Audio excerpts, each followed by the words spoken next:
नमस्कार, एक बार फिर से आपका बहुत बहुत स्वागत है मेरे YouTube चैनल पर। और आज हम बात करेंगे क्षितिज भाग 2 में काव्यखंड की। काव्यखंड में हम पढ़ेंगे पार्ट 2 तुलसीदास को, और ये पार्ट है हमारा राम लक्ष्मण परशुराम संवाद। राम लक्ष्मण परशुराम संवाद रामचरितमानस से लिया गया है। तो यहाँ से भी स्टूडेंट क्वेश्चन बनता है कि ये राम लक्ष्मण परशुराम संवाद कहाँ से लिया गया है। तो कहाँ से लिया गया है? रामचरितमानस से। आपको याद रखना है, जो कि सीता जी के स्वयंवर के समय का है। श्री राम शिव जी के धनुष उठाकर उसे तोड़ देते हैं। श्री राम क्या करते हैं? शिव जी का धनुष उठाते हैं और उसे तोड़ देते हैं। तो सारे संसार में इस बात की चर्चा आग की तरह फैल जाती है। जब यह बात परशुराम जी के कानों तक जाती है और उन्हें पता चलता है कि उनके गुरुदेव अर्थात शिव जी का धनुष किसी ने तोड़ दिया है, वो अपने आपे से बाहर हो जाते हैं और धनुष तोड़ने वाले व्यक्ति का वध करने के लिए सीता जी के स्वयंवर वाली सभा में पहुंच जाते हैं। उसके बाद राम लक्ष्मण परशुराम जी के बीच जो बात होती है उसी का वर्णन यहाँ पर दिया गया है। आपको ध्यान रखना है स्टूडेंट कि ये पाठ कहाँ से लिया गया है? रामचरितमानस से लिया गया है। और रामचरितमानस की भाषा है अवधी। तो कई बार आपसे प्रश्न पूछ लिया जाता है एग्जाम में कि भाषा कौन सी है इन रामचरितमानस की, या परशुराम लक्ष्मण संवाद या तुलसीदास की भाषा कौन सी है? तो आपको ध्यान रखना है ये अवधी भाषा है। तो अब देखते हैं, हम बहुत छोटी छोटी पंक्तियों को लेंगे और तब अपनी व्याख्या शुरू करेंगे ताकि हमें समझ में आ जाए। नाथ संबोधन भंजनिहारा होय केहु एक दास तुम्हारा। यहाँ से लेकर मैंने कहाँ तक? सेवक सो जो करे सिवकाई अरि करनी करी करिए लड़ाई। यहाँ तक मैंने आपको ये लिखा है और यहाँ से मैंने पंक्तियों को छोटी छोटी में डिवाइड किया है जिससे कि आपको ये अर्थ याद हो सके।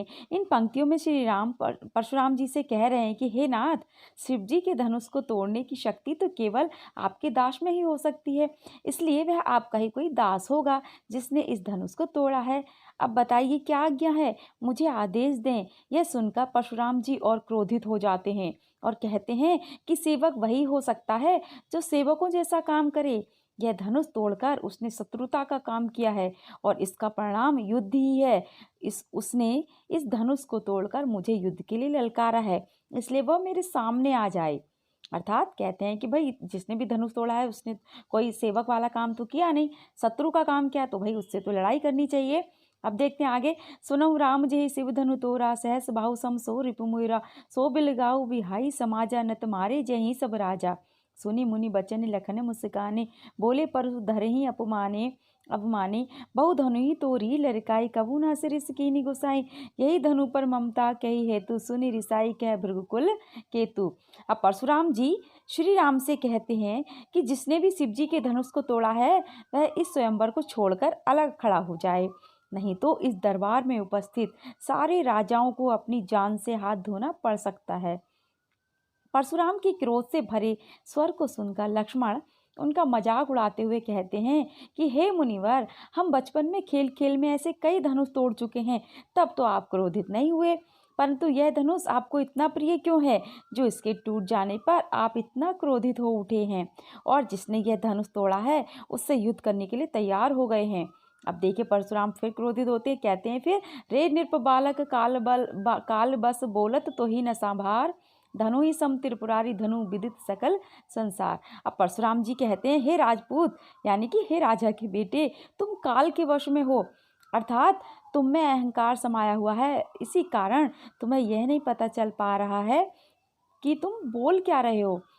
क्या तुम्हें बचपन में तोड़े गए धनुष एवं शिव जी के धनुष में कोई अंतर नहीं दिख रहा, जो तुम इसकी तुलना आपस में कर रहे हो, यानी कि सामान्य धनुषों से कर रहे हो। अब नेक्स्ट में देखिए इन पंक्तियों में लखन ने कहा, हंसी हमरे जाना से लेकर करिए कत रोसू। अगर मैं सारी लाइनें पढ़ूंगी इस संवाद की तो बहुत लंबी वीडियो हो जाएगी, इसलिए मैं पढ़ नहीं रही, बस मैंने छोटी छोटी लाइनें लिखी हैं और यहाँ पर मैं उनकी व्याख्या को केवल समझाऊंगी आपको।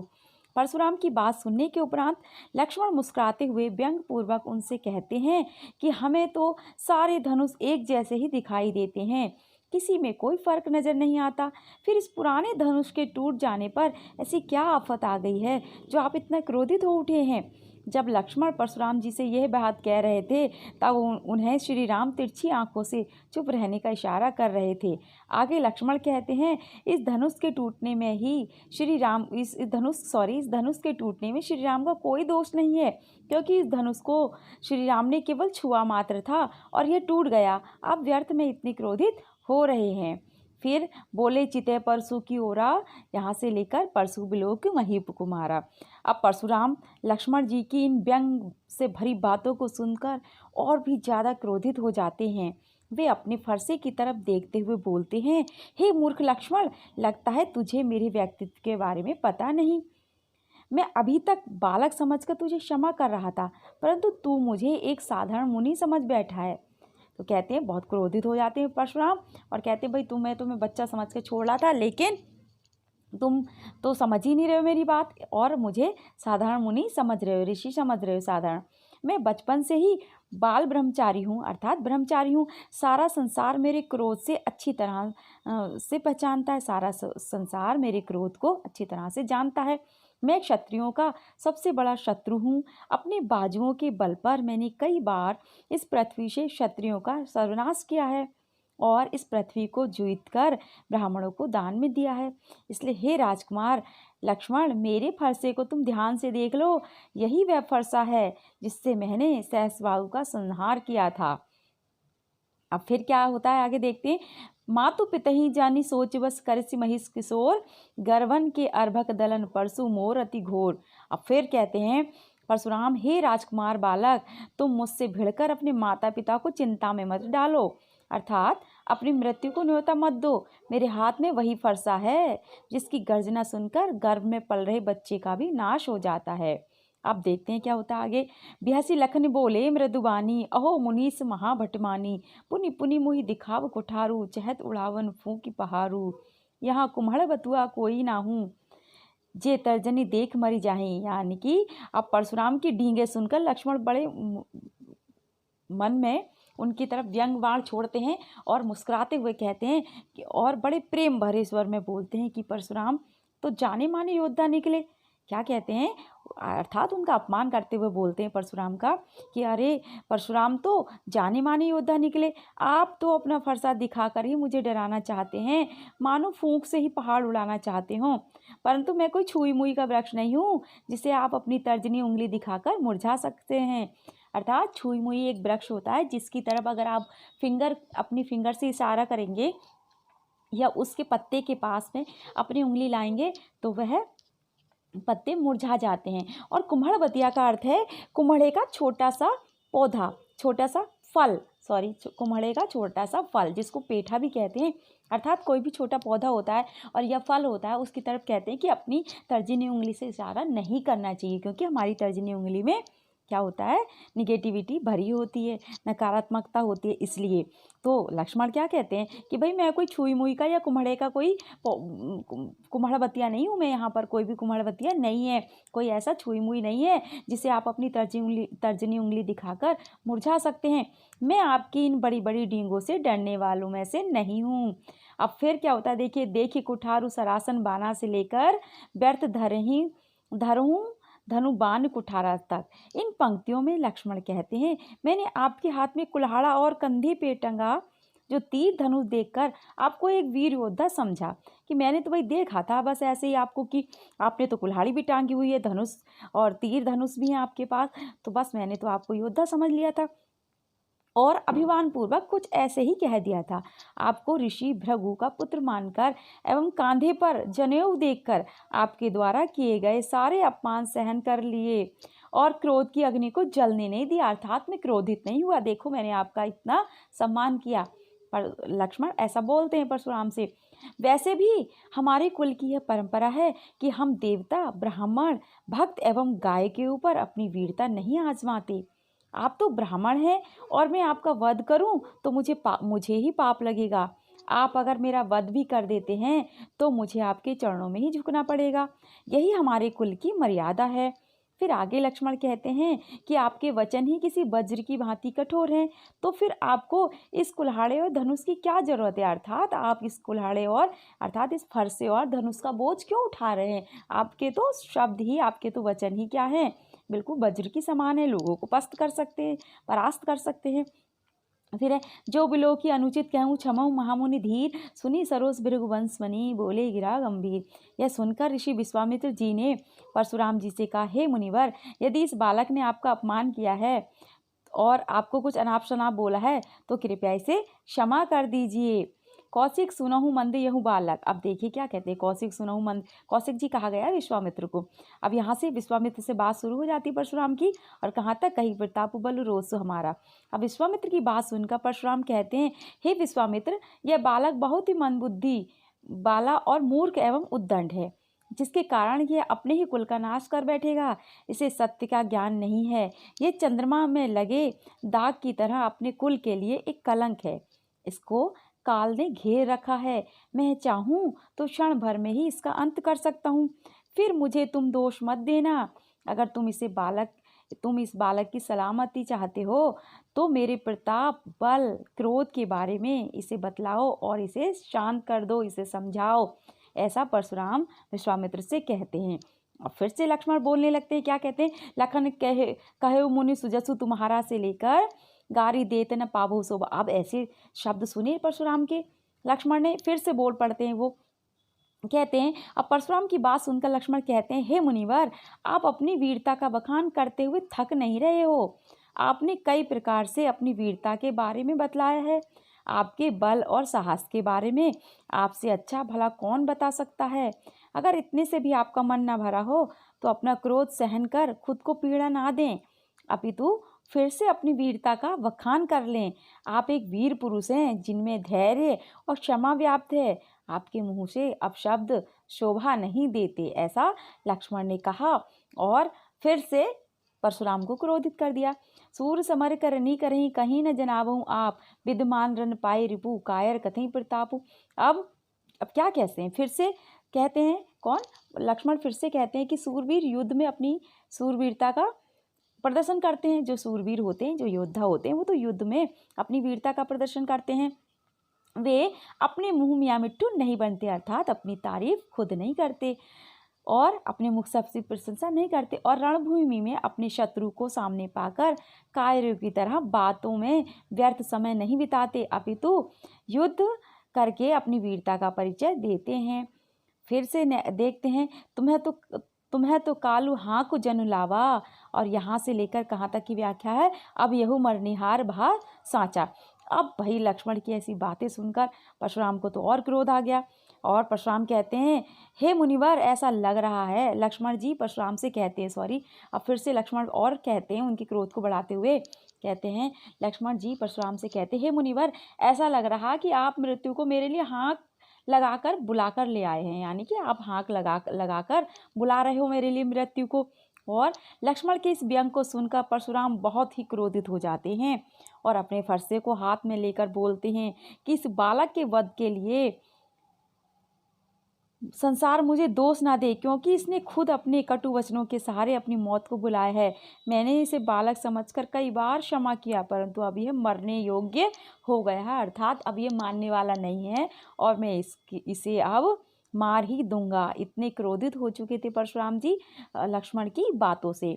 अब फिर देखिए, कौशिक कहा क्षम्य अपराधु बाल दोष गुण गनई न साधु। फिर से कौशिक जी बीच में आ गए, अर्थात विश्वामित्र फिर से बीच में आ गए, और कहाँ तक वो क्या समझाते हैं, देखिए इन पंक्तियों में, प्रस्तुत पंक्तियों में विश्वामित्र जी परशुराम से कहते हैं कि परशुराम जी, आप तो साधु हैं, साधु कभी बालकों के अपराध पर ध्यान नहीं देते, अर्थात ऋषि लोग जो होते हैं वो बच्चों के अपराध पर ध्यान नहीं देते और उन्हें क्षमा कर देते हैं, इसलिए लक्ष्मण को भी क्षमा कर दें। यह सुनकर परशुराम जी विश्वामित्र से कहते हैं कि तुम जानते हो कि मैं कितना कठोर निर्दयी हूँ, मुझ में क्रोध कितना भरा हुआ है।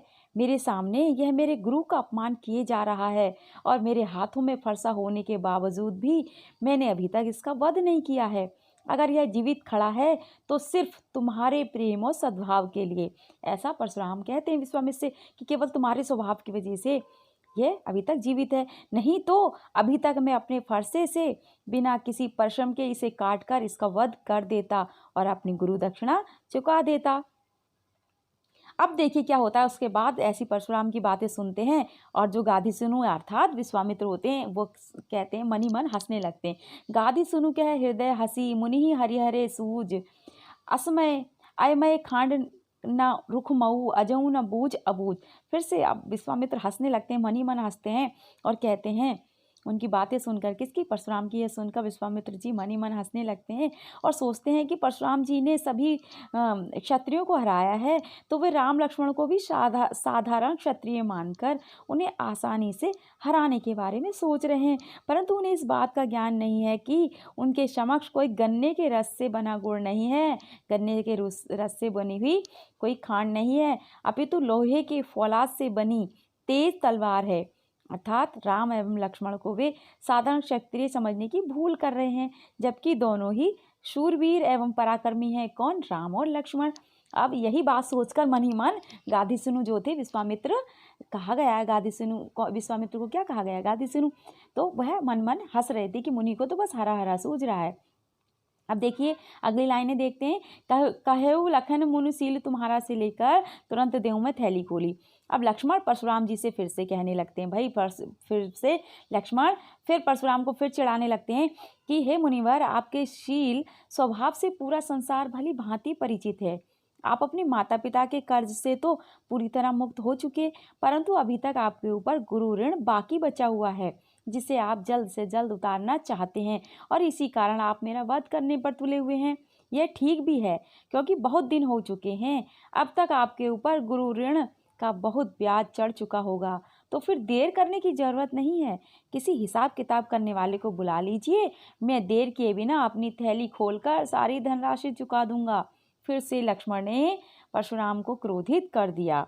अब देखिए क्या होता है, सुनी कटु बचन कुठार सुधारा। अब फिर से देखते क्या होता है, और उसके बाद रघुपति सैनी लखनऊ निवारे। अब लक्ष्मण के ये कठोर वचन सुनकर परशुराम अपने क्रोध की आग में जलने लगते हैं और अपने फरसे को पकड़कर आक्रमण की मुद्रा में आ जाते हैं। भाई अब उन्हें बहुत गुस्सा आ गया परशुराम जी को और वो बस मारने की मुद्रा में, एकदम से आक्रमण की मुद्रा में आते हैं, जिसे देखकर दरबार में उपस्थित सारे लोग हाय हाय करने लगते हैं। यह देखकर लक्ष्मण परशुराम से कहते हैं कि आप मुझे अपना फरसा दिखाकर भयभीत करना चाहते हैं और मैं यहाँ आपको ब्राह्मण समझकर आपसे युद्ध नहीं करना चाहता। अब फिर से चढ़ा दिया लक्ष्मण ने परशुराम को कहा कि आप तो फरसा दिखाकर मुझे डराना चाहते हैं, पर मैं आपको ब्राह्मण समझकर आपसे युद्ध नहीं करना चाहता। ऐसा प्रतीत होता है मानो आपको अभी तक युद्ध भूमि में किसी पराक्रमी से पाला नहीं पड़ा, अर्थात कोई पराक्रमी आपको अभी तक नहीं मिला है, इसलिए आप अपने आप को बहुत सूरवीर समझ रहे हैं। यह बात सुनकर दरबार में उपस्थित सारे लोग अनुचित अनुचित कहकर पुकारने लगते हैं। कहते हैं भाई आप लक्ष्मण तो अपनी लिमिट क्रॉस कर रहे हैं, हद पार कर रहे हैं। और सभी लोग कहने लगते हैं, जितने भी दरबार में उपस्थित लोग हैं, कि अनुचित है, भाई लक्ष्मण तो अनुचित बोल रहे हैं, मुनि का या अर्थात ज़्यादा ही अपमान कर रहे हैं। यह सुनकर दरबार में उपस्थित सारे अनुचित अनुचित कहकर पुकारने लगते हैं और श्री राम अपनी आंखों के इशारे से लक्ष्मण जी को चुप रहने का इशारा करते हैं। अब लक्ष्मण को चुप कराने के लिए श्री राम को बीच में आना ही पड़ता है और वह अपनी आंखों से इशारा करते कि भाई अब बहुत हो गया, अब तुम चुप हो जाओ। लखन उतर आहुति सरिस भृगु पर कोप कृशानु बढ़त देख जल सम वचन बोले रघुकुल भानु। अब इस प्रकार लक्ष्मण द्वारा कहा गया प्रत्येक वचन आग में घी की आहुति के समान था, अर्थात जो परशुराम के हृदय में जो क्रोध की आग जल रही थी, उसमें लक्ष्मण के द्वारा एक एक कहे हुए एक एक शब्द कैसे आहुति के समान पड़े थे और उनका क्रोध और अधिक बढ़ गया था। जिस तरह से यज्ञ में आहुति डालेंगे तो क्या हो जाएगा, यज्ञ की अग्नि और प्रज्वलित हो जाती है और ज़्यादा भड़कने लगती है, उसी तरह से लक्ष्मण द्वारा कहे गए प्रत्येक वचन आग में घी की आहुति के समान थे। और परशुराम जी को अत्यंत क्रोधित होते देखकर श्री राम ने अपने शीतल वचनों से उनकी क्रोधाग्नि को शांत किया। ये था हमारा पाठ 2 तुलसीदास, और इसमें राम लक्ष्मण परशुराम संवाद को हमने पढ़ा। आज के लिए इतना ही, नेक्स्ट वीडियो में फिर मिलते हैं और नेक्स्ट चैप्टर की बात करेंगे। तब तक के लिए आप इस पार्ट को पढ़िए और मेरी वीडियो को शेयर कीजिए अपने दोस्तों के साथ। चैनल को सब्सक्राइब करना बिल्कुल ना भूलें और बेल आइकन को प्रेस करना भी ना भूलें। Thank you.